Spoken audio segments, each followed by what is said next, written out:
الخير او مساء الخير، ايا كان الوقت اللي بتسمعوني فيه. من فتره مش طويله سمعت عن مصطلح الدارك فيمينين انرجي والعكس بتاعه اللايت فيمينين انرجي، والمصطلحات دي بالنسبه لي انا شخصيا كانت جديده عليا. المصطلحات دي عملت لي كده الهام وانسبيريشن، وحسيت ان انا في فعلا حاجات كتيره انا محتاجه اتعلم عنها واقرا عنها بخصوص الانوثه، وان احنا فعلا الطاقه بتاعتنا عميقه وكبيره، والموضوع معقد وكبير ومحتاج فعلا دراسه ومحتاج فهم. وبعد شويه سيرش كده وبحث بدأت تلقائيا أطبق الحاجات دي في حياتي، وبدأت ألاقي امباكت، وبدأت ألاقي تحسن فعلا حتى لو بسيط، بس تحسن ملحوظ. فقررت وقتها ان انا ليه ما اقولش الكلام ده واوصله لبقية البنات اللي ممكن تبقى كانت زيي ما تعرفش حاجة عن المصطلحات دي او عن مفهوم الطاقة الانثوية عموما. ده السبب اللي خلاني ابتدي سلسلة الفيديوهات دي. ففي الفيديو ده هنتكلم النهاردة عن نوعين الطاقة الأنثوية، الدارك فيمينين انرجي واللايت فيمينين انرجي، الفروق اللي ما بينهم، والمفروض ابقى مين فيهم. ده موضوعنا النهاردة، فجهزوا حاجة تشربوها ويلا بينا نبدأ الفيديو.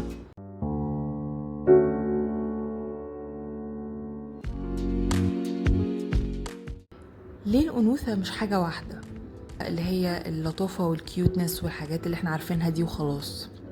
يعني ليه الأنوثة بتنقسم للقسمين دول؟ الازدواجية دي أو الثنائية دي مش موجودة في الأنوثة بس، موجودة في العالم كله. تقدروا تقولوا كده إن هي سنة ربنا في خلقه، خلق الخير والشر، الحق والباطل، خلق الذكر والأنثى، شتاء وصيف. كل حاجة هتلاقوا ليها المضاد بتاعها او المكمل بتاعها، خلينا نتكلم بمعنى اصح، المكمل ليها. فزي ما في ذكوره وانوثه، اصلا الانوثه نفسها بتنقسم لنصين، وهي الدارك واللايت فيمينينيتي.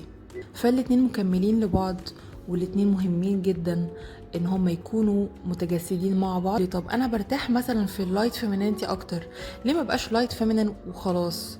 تجسيد الاتنين مع بعض مهمه جدا جدا، لان هو ده اللي هيخليكي تبقي على حقيقتك، ده اللي هيخليكي تجسدي شخصيتك الكاملة. لأنه ربنا خلق فيكي وخلق في كل نفس بشرية، زي ما في صفات حلوة في صفات دارك، في صفات مظلمة وفي صفات مستخبية. الصفات دي انتي رفضتيها وانكرتيها، فاستخبت جوه في العقل اللاواعي وجوه خالص deeply inside. فانتي لازم علشان توصلي للراحة كده، وان انتي تعبري عن نفسك بحرية وبراحة تامة وتبقي مرتاحة في جلدك، لازم تعبري عن النوعين.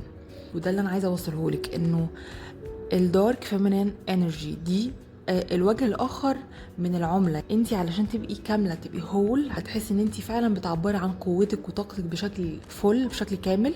لازم تجسدي الاتنين، وان كانت بنسب مختلفه.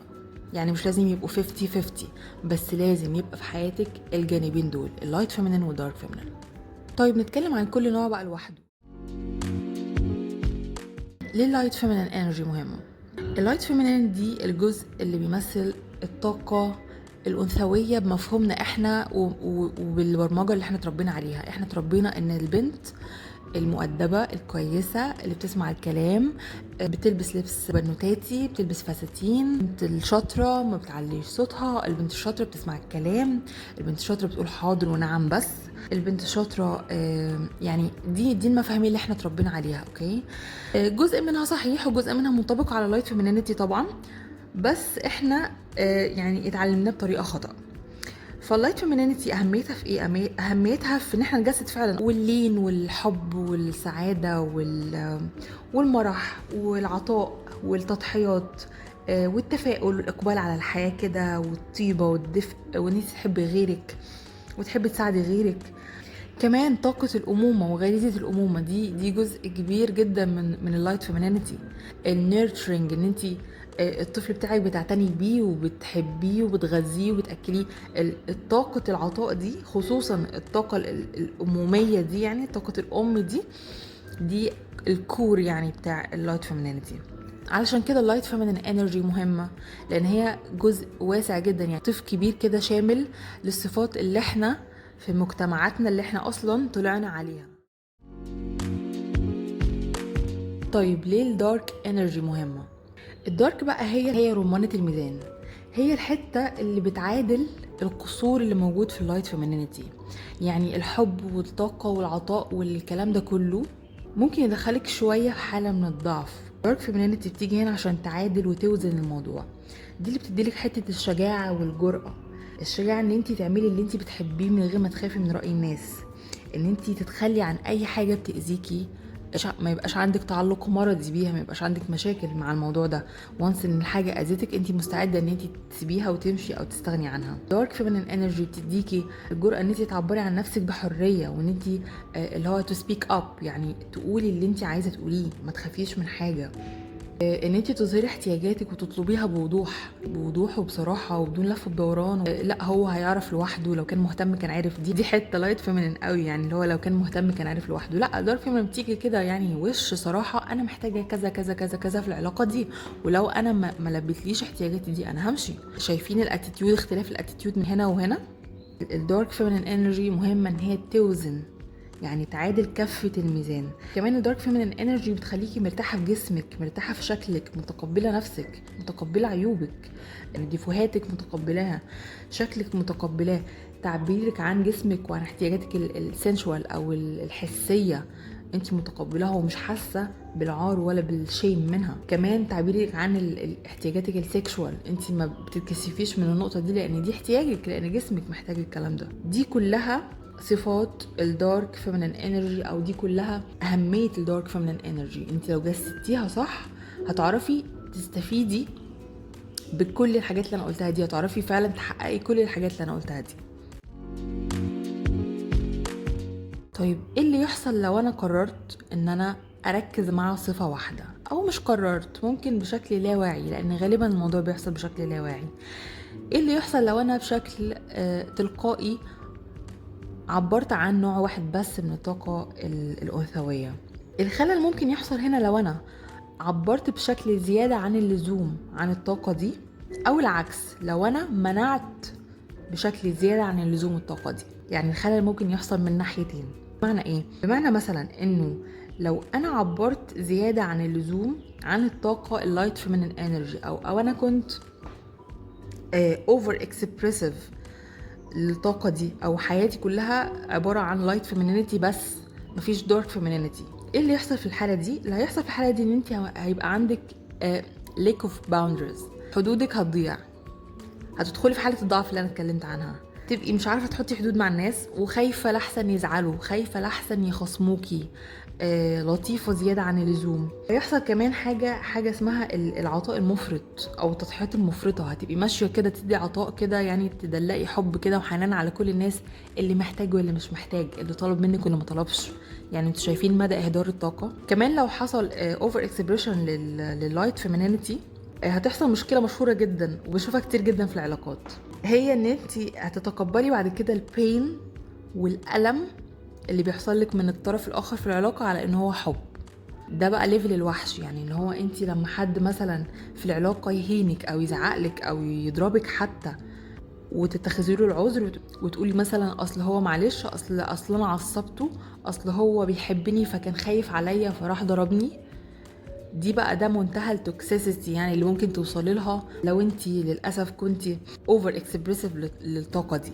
طب العكس، لو انا انكرت الجانب اللايت مني ده وما حبيتهوش وكبته وما عبرتش عنه، ايه اللي يحصل؟ لو انكرت الجزء ده من نفسك هتدخلي في حاله من عدم القدره على العطاء او الاستقبال. هيبقى عندك مشكله كبيره جدا في استقبال الحب وفي الاستقبال عموما. الناس والبنات اللي بتشتكي من ان هي ما بتعرفش تستقبل وما بتعرفش اهدافها مش بتتجلى في حياتها، او ممكن تتجلى بس ما توصلهاش، او تتجلى بس على اخر لحظة الدنيا تبوظ. كل دي مشاكل في الاستقبال، وممكن وارد جدا تبقى بسبب ان انتي عندك تروما قديمة قفلت لك او عملت لك بلوكج كده على طاقتك اللايت، او خلتك تعتبري ان اللايت فيمينينيتي دي ضعف وانتي مش المفروض تعبري عنها. دي ممكن كمان تدخلي في حالة ان انتي ما بتعرفيش تسامحي اللي اذاكي، تاخدي موقف زيادة عن اللزوم. دي كلها حاجات ناتجة من السبريشن او قمع وكبت الطاقة اللايت فيمينين انرجي. طيب بالنسبة بقى للدارك فيمينين انرجي، ايه اللي يحصل لو انا عملت اوفر اكسبريشن او شادو اكسبريشن للطاقه الدارك فيمينين انرجي؟ اللي هيحصل وقتها ان الست دي هتتحول برضو، هتبقى توكسيك، هتبقى طاقة توكسيك ليها وللي حواليها طبعا. هتعبر عن الطاقة دي بشكل مش صح، هتعمل تلاعب manipulative، متلاعبة بالناس، متلاعبة زيادة عن اللزوم. لان اصلا من صفات الدارك فيمينين انرجي اصلا ان هي ذكية كده، وطرق اللي ما بين السطور ممكن تستخدمه في صالحها، بس ان هي تبقى يعني اساس شخصيتها ان هي متلاعبة بالناس، دي حاجة توكسيك جدا. ممكن كمان الست دي تتحول تبقى ست انتقامية، ست ما بتعرفش يعني ما عندهاش يا مرحميني يعني بالبلدي. هي ما بتعرفش يعني ما بتعرفش تسامح، ومش بس كده بتنتقم، بتروح تنتقم، يعني بتبقى مؤذية. الست دي كمان ممكن تبقى emotionally explosive، عارفين اللي هو لو حد قرب لها هتنفجر فيه. كمان ممكن الست دي تبقى فوضوية، عارفين كده اللي هو العاصفة لما بتيجي كده تدمر اللي حواليها، الست دي ممكن تبقى كده في غضبها. الست الدارك فيمينين اللي بتعبر عن الموضوع بشكل يعني اكسسيف، بشكل زيادة اوفر، ممكن تعمل الحاجات دي. على الجانب الاخر لو انت عملتي سبريشن للجانب ده، او انكرتيه او طنشتيه وتجاهلتيه ورميتيه كده جوه العقل اللاواعي، اللي هيحصل وقتها ان انت هتدخلي في حالة من الفراجيليتي او البرود العاطفي. كمان لو عملتي سبريشن للدارك فيمينين انرجي بتاعتك هيبقى عندك رفض. شايفين كلمة رفض دي؟ رفض وعدم تقبل لاحتياجاتك السنشوال الحسية والسيكشوال الجنسية. هتبقي حاسة بالشيم والعار، هتبقي رافضة الموضوع ده، وهتبقي ماشية بتحكمي على الستات اللي بتعبر عن الموضوع ده. يعني مثلا لو شفتي هيفاء وهبي هتستنكريها جدا، لان انت شايفه ان هي اوفر جدا، بتعبر جدا عن انوثتها، بتعبر جدا عن فخورة جدا بشكلها وبجمالها وبجسمها. فالموضوع ده بيعمل لك تريجر كده، بيثير عندك النقطة اللي انت دفناها جوه، بيثير عندك الطاقة الدارك بتاعتك اللي انت دفنتيها جوه. فدي المشاكل اللي ممكن تحصل من الخلل في التعبير عن الدارك فيمينين انرجي. اعتقد انه من كلامي كده اتضح لكم انه مفيش جانب حلو وجانب شرير. اعتقد ان اللي كان فاهم منكم مثلا ان في نوع طاقة كويس ونوع طاقة مش كويس ممكن يبقى غير وجهة نظره دلوقتي، لان التعبير الخاطئ عن اي واحدة من الطاقتين، حتى الطاقة الحلوة اللايت الجميلة، ممكن يبقى توكسيك، ممكن يبقى مضر ومؤذي ليكي. فالتوازن مهم، التوازن مهم جدا، البالانسنج ما بينهم مهم، ان انت تعبري عن الاتنين مهم. ممكن تبقى انت طبيعتك كشخصية، انت طبيعتك اصلا مثلا معظم الوقت لايت فيمينين، مفيش مشكلة. انا مش بقولك عكسي طبيعتك، انا بقولك ان انت لازم في وقت من الاوقات تعبري عن الدارك فيمينين انرجي، او على الاقل تتقبلي ان هي موجودة وممكن تظهر منك في المواقف اللي تستاهل. والعكس صحيح، لو انت شخصيتك بتميل اكتر لان انت دارك فيمينين انرجي، اوكي عبري عن ده، بس خدي بالك ان انت ما تبقيش من جواكي بتقمعي الجزء اللايت او بتقمعي الجزء الطيب الحنين الاكسبريسيف المعبر المحب للحياة. لازم تراقبي نفسك، لازم تاخدي بالك انت في انهي كفة، لازم كفة يعني الكفتين يبقوا متوازنين، مش لازم يبقوا متساويين، مش لازم 50-50، يعني مش لازم النص بالنص، بس يبقوا متكافئين، يبقوا لو واحدة طبت قوي لا ألحق وأفعل التانية بسرعة، والعكس صحيح. طيب ايه الأحسن، أبقى دارك ولا أبقى لايت؟ جوابي على سؤالها هنا ان انتي هتبقي الاتنين في خلال يومك، في خلال حياتك الطبيعية هتجسدي الاتنين. طب ازاي؟ يعني امتى الأوقات اللي أبقى فيها لايت وامتى الأوقات اللي المفروض أبقى فيها دارك؟ عايزه اقولك مفتاح الاول هيساعدك ان انت تشفتي بسهوله ما بين النوعين من الطاقه، لان ممكن ناس تقولك طب ازاي الموضوع صعب، ازاي ابقى لايت كده وفجاه تحول ابقى دارك. انا عايزاكي الاول تركزي مع نفسك، ركزي مع نفسك خلال اليوم، شوفي انت من اول ما بتصحي لحد ما بتنامي امتى بتبقي معطاءه، امتى بتبقي forgiving كده، متسامحه وطيبه ومعطاءه ومحبه كده للناس، وامتى بتبقي عايزه تاخدي جنب كده ومستعده ان انت بصي اي حد هيضايقك يعني هتبعديه وهتحطي حدودك. امتى بتبقي كده وامتى بتبقي كده؟ انت وانس ان انت عندك وعي بالموضوع ده، وانس ان انت بقى عندك اصلا وعي بان انت عندك مشكله او خلل في التوازن ما بين الاثنين، هتعرفي كويس قوي توازني بين الاثنين. يعني الموضوع كله بس محتاج ان انت تحطي كده، تلقي الضوء على المشكله، تلقي الضوء على الموضوع، تحطي كشاف النور، وقتها الموضوع هيبقى سهل جدا. بس هقولك مثلا امثله لمواقف ممكن تفعلي فيها طاقه اكتر من التانية. الطاقه اللايت فيمينين مثلا، ممكن تفعليها امتى؟ اللايت فيمينينيتي ممكن تفعليها مع اولادك، دي طاقة الامومة وغريزة الامومة والحب. ممكن تفعليها مع اهلك، باباكي ومامتك، الرعاية والحب والحنان والعطاء وكل الكلام ده. تفعليها مع زوجك بس في مواقف معينة، لان زي ما اتكلمنا لو انتي بقيتي طول الوقت معاه لايت فيمينين، هو هيستقل بيكي وهيهينك وهيهملك وهيسيبك، لانه شايفك ضعيفة، شايفك ما عندكيش حدود. والراجل ما بيحبش كده، الراجل بيحب الست اللي حاطه حدود والست القوية، وبيحب التحدي العقلي. طول ما انت عامله له تحدي كده وانه لا انا عندي حاجات خطوط حمراء ما ينفعش تعديها، هو هيفضل طول الوقت مهتم وهيفضل طول الوقت يحاول يعديها. ده سر من اسرار الرجاله، هو بيحب التحدي العقلي. فانت وانس ان انت مسحتي الحدود وقلتي له كل حاجه يا حبيبي متاحه ليك، خلاص هو كل حاجه بقت متاحه ليه فعلا، مش محتاج ان هو يبذل مجهود في اي حاجه. فاللايت فيمينينيتي لازم مع الراجل تحديدا، مع شريك حياتك تحديدا، تبقى متوازنه. اوكي، ممكن اوقات مثلا وهو نازل الشغل الصبح نيرتشرنج يعني عطاء، وتعملي له فطار، كوبايه الشاي، مش عارفه ايه، تظبطي له هدومه، اوكي. واخر اليوم مثلا لما يرجع بالليل انت لا والله انت مش في المود، لا والله مش حابه، مش عارفه ايه، لا عايزه تقعدي لوحدك شويه، او مثلا جاي على بالك مثلا تلبسي دريس سكسي، تحطي ميك اب وايلد. شوفي يعني لازم تبيني الجانبين. اوكي، الدارك فيمينين انرجي بقى تفعيلها ووظيفتها اهم بالنسبه لي هي انها تحط حدود للي بيتجاوز حدوده. وقت ما حد يتجاوز معاكي في الكلام بغلط في الكلام بايا كان، الكلام مش عاجبك، وقتها لازم فورا تفعلي الطاقه الدارك فيمينين انرجي، طاقه الجرأه والشجاعه، طاقه الحزم، وطاقه اللي هو لا انت هتقف عند حدك. والكلام ينعكس على الاكسبريشنز بتاعتك، على نظرتك، على البودي لانجوج بتاعتك، تبقى قويه، بودي لانجوج قويه ومعبره.